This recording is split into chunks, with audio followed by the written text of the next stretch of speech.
Lorsque vous ouvrez les paupières au lever du soleil, vous n'êtes pas seulement confronté au train-train quotidien. Vous marchez sur un terrain sacré. Au réveil, un voyage de l'âme commence, une mission qui transcende le quotidien et convoque son essence. Vous êtes plus que de la matière. C'est un pèlerin spirituel sur un chemin divin. Ici réside la véritable alchimie de la vie, la grande aventure de l'esprit. Cependant, en parcourant ce chemin sacré, nous sommes confrontés à des épreuves qui mettent à l'épreuve nos convictions et notre caractère. Le premier, et pour commencer, c'est que nous sommes confrontés à l'un des défis les plus profonds. C'est l'épreuve du détachement. Cette pratique est simple en théorie, mais profondément complexe dans son expérience émotionnelle. Nos points d'ancrage, personnes, objets, idées, façonnent notre identité et sont source d'amour et de sécurité. Cependant, il est essentiel de se demander, sommes-nous capables de les laisser partir? Visualisez votre existence comme un arbre. Au fil des années, les feuilles qui s'accumulent représentent des attachements. Ils apportent de l'ombre et de la beauté, mais ils ne constituent pas l'essence de l'arbre. Le cosmos, dans sa sagesse, observe la manière dont nous traitons ces feuilles. Ils peuvent obscurcir notre vision de l'infini ou empêcher la croissance de nouvelles branches. Avec compassion, l'univers peut secouer l'arbre, provoquant la chute des feuilles. Il ne s'agit pas d'un acte de cruauté, mais de clarté, permettant l'émergence de nouvelles pousses et expériences. En nous accrochant excessivement à une feuille, nous communiquons notre fausse complétude à l'univers. Et lui, attentif, peut nous interpeller: sommes-nous vraiment prêts à définir notre existence par quelque chose d'aussi éphémère? La perte n'est pas une punition.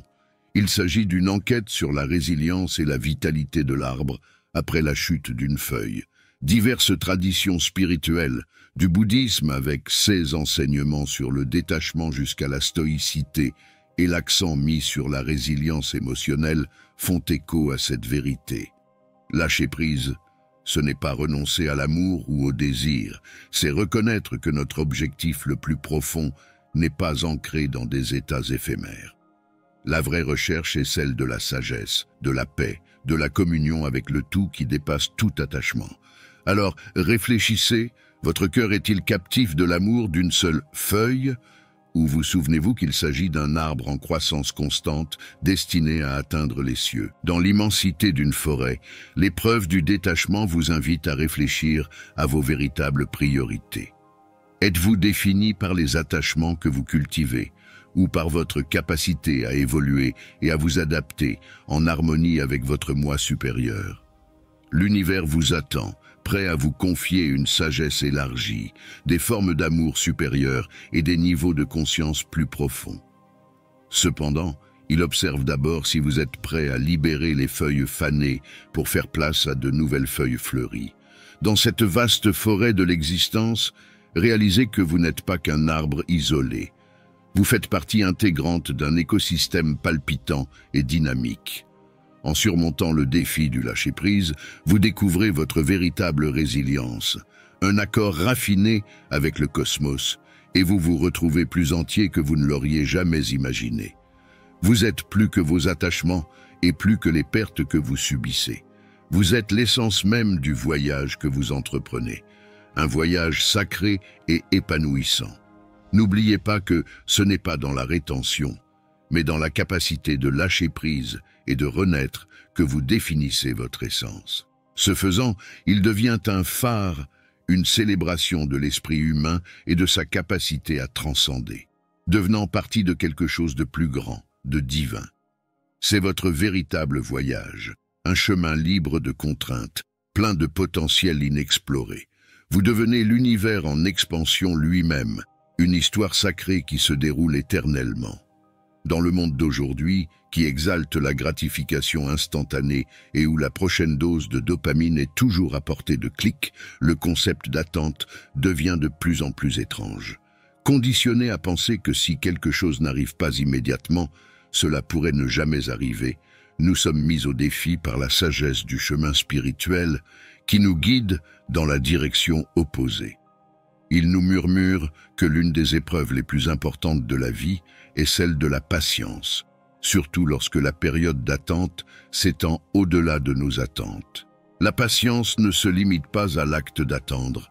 Il s'agit de la qualité de notre être pendant que nous attendons. Il s'agit de maintenir la sérénité et la paix, même lorsqu'il semble que le monde qui vous entoure évolue sans vous. Nelson Mandela, avec sa sagesse aiguisée par des années de lutte et de réflexion, nous a enseigné que le courage ne se trouve pas dans l'absence de peur, mais plutôt dans la victoire sur elle. De même, la patience transcende le manque de désir ou de besoin. Elle se révèle en surmontant l'angoisse et la précipitation que de tels sentiments engendrent souvent. Alors la question se pose, pourquoi l'univers nous met-il en attente ? Pourquoi sommes-nous confrontés à des moments où le temps s'étend à l'infini, comme un tunnel sans fin, où la lumière semble être un mirage lointain? La réponse, bien que complexe, est révélatrice. Ces interstices d'attente ne sont pas un vide. Ils constituent un terrain fertile pour la maturation. Ils nourrissent notre âme et notre esprit comme la terre nourrit les graines plantées par l'agriculteur. S'il déterre la graine avec impatience pour l'inspecter, il interrompt le cours naturel de sa croissance. De même, chaque report dans notre vie est un temps d'incubation, une opportunité pour que quelque chose en nous germe et s'épanouisse. Dans ce processus, nous améliorons l'art de la résilience, renforçons nos forces internes et par-dessus tout, cultivons la foi. L'univers ne remet pas en question notre capacité à attendre. Il nous demande si nous pouvons le faire avec grâce, compréhension et un cœur rempli d'espoir plutôt qu'un esprit rempli de désespoir. Au lieu de considérer l'attente comme une torture, nous pouvons la considérer comme un temps de préparation. Imaginez-vous un artiste. Chaque instant de pause vous permet d'ajouter un coup de pinceau unique à votre chef-d'œuvre en cours. L'univers ne se détourne pas de vous.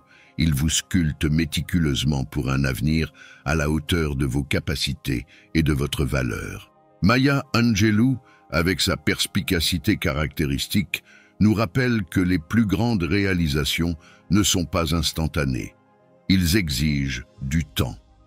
Qu'il s'agisse de l'épanouissement de vos objectifs, de la réalisation de vos rêves ou de votre éveil spirituel, tout cela constitue des étapes importantes qui se dessinent constamment. Comment alors aborder le processus d'attente d'une manière plus supportable et moins douloureuse? La clé est d'apprendre à accepter le contentement ici et maintenant. Les sages et les maîtres spirituels ont, tout au long de l'histoire, souligné la beauté du présent, nous encourageant à découvrir la paix et la joie qui résident dans le moment présent. Lorsque l'on retrouve la sérénité dans le présent, l'incertitude du lendemain perd son aspect menaçant. Loin d'être une perte de temps, chaque instant d'attente est une opportunité d'accumuler des connaissances, de renforcer votre force spirituelle et d'enrichir votre âme. Alors que vous vous tenez au bord d'une porte fermée, rappelez-vous, chaque minute vécue avec patience ajoute une couche de sagesse, un lien avec votre armure de résilience. Et lorsque la porte s'ouvrira enfin, la profondeur de votre joie sera le reflet direct du temps que vous aurez passé à l'attendre.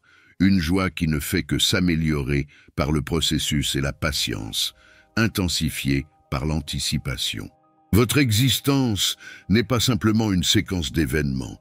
Il est également composé des intervalles qui existent entre eux.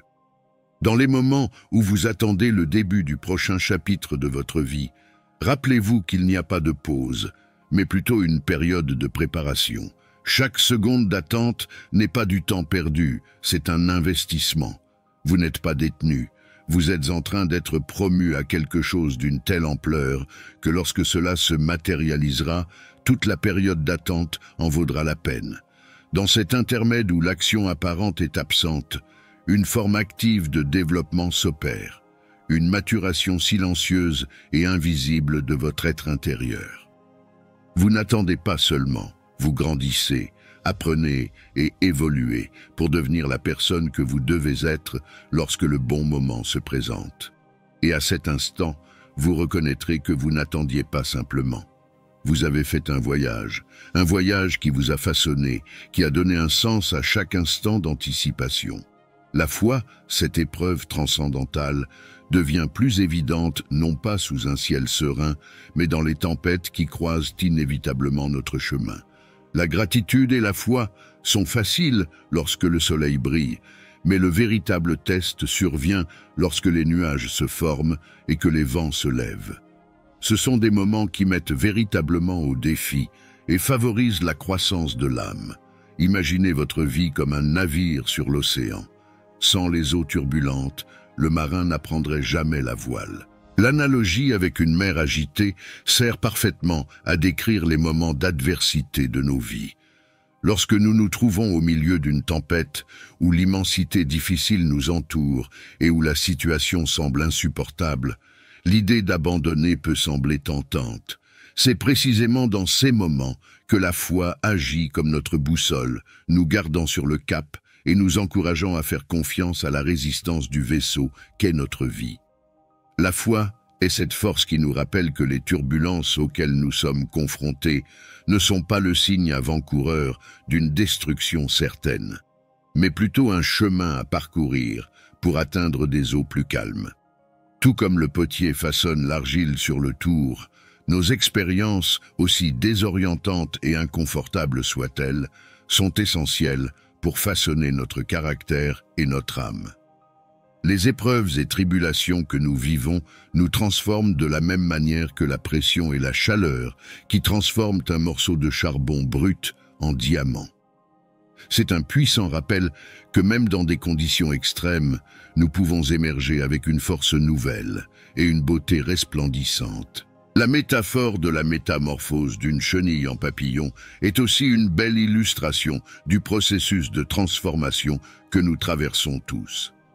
La chenille, confinée dans son cocon, s'effondre pour se reconstruire et émerger comme quelque chose de plus majestueux. De même, les périodes sombres et déroutantes auxquelles nous sommes confrontés peuvent être les préludes à une nouvelle existence pleine de possibilités et de beauté. La vraie foi se forge dans les moments les plus difficiles. Il ne s'agit pas d'une question de croyance religieuse, mais plutôt d'une conviction intrinsèque qui nous guide à travers les ténèbres. Ces défis ne sont pas des punitions. Ce sont des opportunités pour nous d'accéder à un état d'être, de conscience et de compréhension supérieure. Au fur et à mesure que nous sortons de ces initiations, nous découvrons que nous sommes plus résilients et plus sages. Nous établissons un lien plus intime avec l'essence de notre être et avec ceux que nous valorisons et croyons vraiment. C'est pourquoi, dans les moments où tout semble être contre nous, il est crucial de conserver notre foi. C'est la fondation qui non seulement nous maintient à flot pendant les tempêtes, mais nous donne également les outils et le courage nécessaires pour avancer dans notre voyage dans la vie. Il ne s'agit pas seulement de résister face à la tempête, mais d'apprendre à profiter et à trouver le rythme même sous la pluie.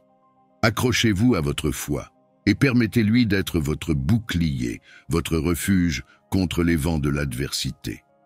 N'oubliez pas que la tempête est temporaire, elle n'est pas là pour rester. Cependant, les leçons qu'elle nous enseigne, la force que nous en tirons, tout cela restera avec nous pour toujours. Faites confiance au voyage même s'il est ardu, et encore plus lorsqu'il est exigeant, car c'est dans cette fournaise de difficultés que nous nous forgeons. La version de vous qui émergera, aiguisée par le temps et l'expérience, vous sera certainement reconnaissante de votre persévérance. Vous ne faites pas que survivre, et dans un processus constant d'évolution, se transformant en une lueur d'espoir et d'inspiration, dont la lumière rayonne plus intensément après l'obscurité. Merci d'avoir permis à ce message de toucher votre cœur. Si cela vous a touché, n'hésitez pas à laisser un like, à vous abonner et à partager avec ceux qui pourraient eux aussi être fortifiés par ces mots.